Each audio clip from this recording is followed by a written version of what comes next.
Welcome back to this week's Parent Parsha series, Parshat Eikev. I wanted to share something that happened at our Shabbat table last week as a segue into a conversation about thankfulness and gratitude.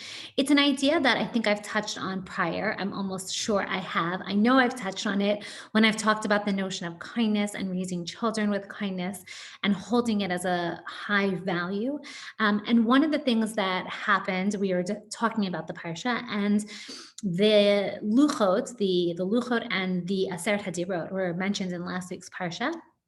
And there was a discussion in our Shabbat table about the idea of the difficulty in regulating emotions, right? The Torah says, don't be jealous. That's one of the Aseret Hadibrot.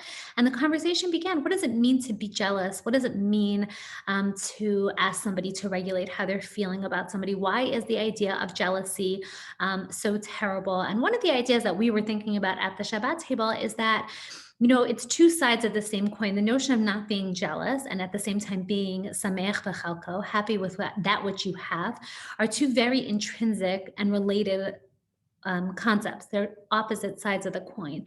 And we were thinking about the fact that a lot of times, if a person is not jealous and if a person is sameach b'chalko, then they have the capacity to avoid a lot of the other isurim mentioned in the Aseret Hadibrot, because they're able to really be focused on themselves, and they're able to really be thinking about the ways in which the things that they have in their life are positive. And so it causes them to not want to hurt somebody else in whatever form that looks like. And I was listening to, as usual, a podcast this week all about gratitude. And they were talking about the idea of spending a few moments each day writing down something that you're grateful for and how it changed the framework of their day. And I was thinking about the fact that in this week's Parsha, we have the Torah commandment of Birkat Hamazon, to make brachas, v'achalta v'savata. We learn about the importance of, there's also Shema is again in this week's Parsha. And I'm thinking about this idea that we have it integrated into every moment of our day, opportunities to be grateful and to be thankful, right? We make a bracha, we're pausing. We don't have to, it's good to have a grateful journal. And sometimes I'll even share with clients just an idea. If you are sitting down at a meal, you could just pause and write down how you're feeling in that moment. It's not exactly a grateful journal, but I think there's an opportunity also to write down the thing that you're grateful for. But we have it woven into our daily activity. Every time we eat something, we make a bracha. When we're done eating with it, we make a bracha.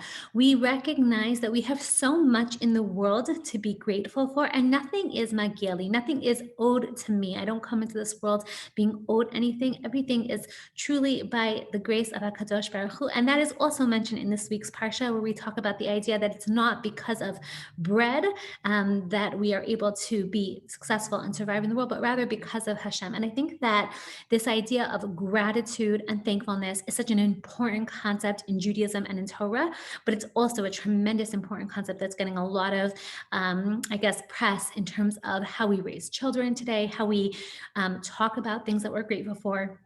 Really encouraging ourselves to pause and to try to focus on those moments, because gratefulness, thankfulness increase happiness doublefold. It's not that we're saying that we're living in a world in which we're not acknowledging the heart, because everybody who knows me knows that I think it's so important to acknowledge the heart. Last week we talked about this idea, or 2 weeks ago, that it's okay to just allow ourselves to sit with something that's hard and not work as parents to get rid of it for our kids. But I think it's also so important to help our children think about the things that we're grateful for, think about the things that we're thankful for. We know that, we have this, in the American holiday of Thanksgiving, it's all around this idea of being grateful and thankful. What are you grateful for? What are you thankful for?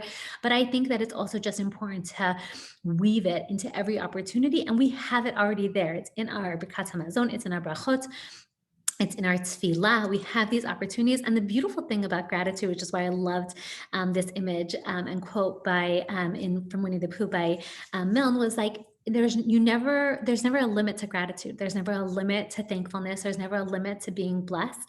And I think that also the more that we become routine to recognize that everything we have in this world is an opportunity to be grateful and thankful, and we are able to articulate it, whether it's we articulate it to Hashem, thank you Hashem for giving me back my life in this day. I think that we get into a routine of actually just looking at our partners and looking at our kids. Thank you so much for putting that in the dishwasher. Thank you so much for taking care of that today. The things that we, I guess, maybe in some ways put in this bucket of like, well, they're supposed to do it. I'm taking a step back and saying, maybe that's true, but at the same time, what can we gain by helping a relationship, helping an environment to be one of thankfulness and gratitude? Listen, we can't do that all the time because we'd be crazy, right? But I think that it would feel like a lot. But I think that this idea of something that we can get used to and teach our children. Thank you so much for doing the things that are just the little things, the small things. And I also think that as we become people who consume the world with eyes of gratitude and thankfulness and blessing, then I think that as a result, you see it more often, our eyes are open to this idea that there are so many things around us, right? We think about this idea that's mentioned also in this week's Parsha. It's a jam-packed Parsha that everything in Eretz Yisrael is from Siyata Dishmaya. And we know that, right, in the second paragraph of Shema that's in this week's Parsha, right, that how we engage with the world and how we engage in our Torah and our mitzvot are directly correlated with the bracha that is bestowed upon Eretz Yisrael. And so I think that it's a lesson for all of us to recognize that every little moment, every little detail, and when we're thankful and we're grateful, then we have that relationship with Hashem, and we're more mindful to want to behave in a way that is more positive. Kindness, gratefulness, thankfulness begets gratefulness, kindness, thankfulness, and blessing.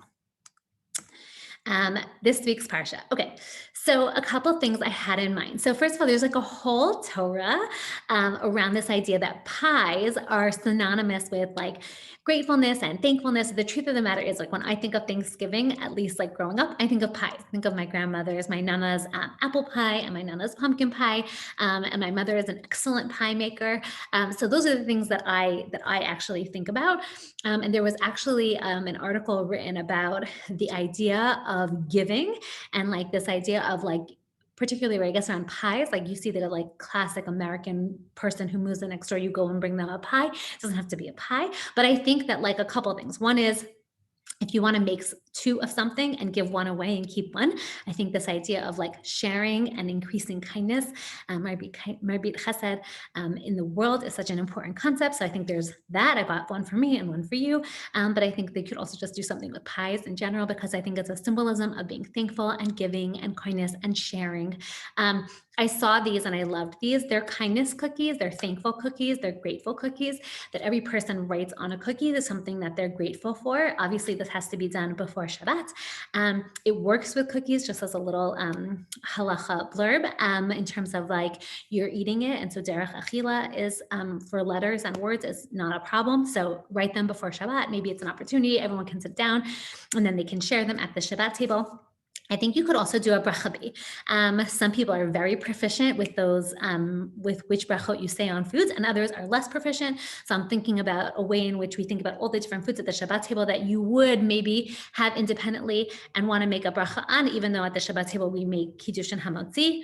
And then the last one is, I think you can make bread book. I'm thinking about this idea of it's for the pasuk that it's not by the sweat of your brow that you eat bread, but rather alpi Hashem, and because of our Torah learning and our observance to Torah and mitzvot. So these were some of the ideas that I was tossing around this week. I look forward to seeing what you come up with, and I hope everybody has a Shabbat Shalom.